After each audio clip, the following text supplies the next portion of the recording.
ఉండొచ్చా, ఆయన ఎందుకు అంత తొందరపడ్డారు అనేది కూడా ఎదురుగుండా కూర్చుంటే చేయలేకపోతున్నాను అనుకోవచ్చాము.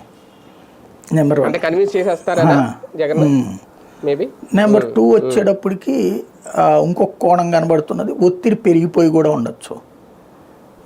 ఇప్పుడు మనకున్నటువంటి సమాచారం వల్ల భారతీయ జనతా పార్టీ క్రిందసారి తెలుగుదేశం మీ పార్టీ నుంచి అదే వాళ్ళ పార్టీ నుంచి 6 ఎంపీలు ఉంటే 2/3 పంపించేసింది కదా, మాకు గిఫ్ట్గా ఇచ్చింది కదా.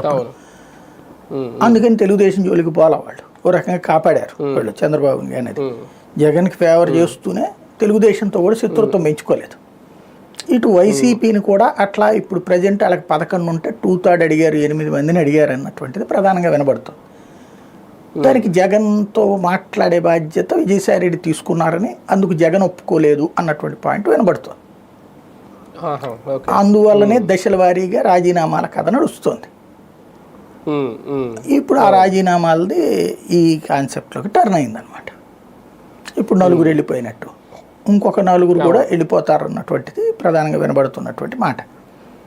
ఇదంతా దశల వారీగా బీజేపీ తెలుగుదేశం కలిసి ప్లాన్ చేస్తున్నాయి.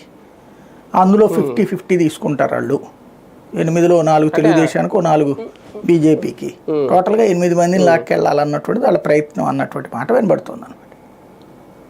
సార్, సాధారణంగా రాజ్యసభ సభ్యులతో ఇలా రాజీనామాలు చేయించినప్పుడు ఏదో బేరం కుదుర్చుకుంటారు అది ఇది అంటారు. ఓకే, విజయసాయిరెడ్డి గారు అలా తీసుకున్నారు లేదని నా ఉద్దేశం కాదు, కానీ వైసీపీలో రాజ్యసభ సభ్యులే ఎందుకు టార్గెట్ అవుతున్నారు, వాళ్ళే ఎందుకు రాజీనామాలు చేస్తున్నారంటే దీని వెనక ఏముండదు అంటే ఇప్పుడు లోక్సభ సభ్యులతో బీజేపీ ఫార్ములాలో లోక్సభ సభ్యుల్ని అయినా ఏదైనా సరే 2/3 వచ్చేస్తే తీసుకుంటుంది.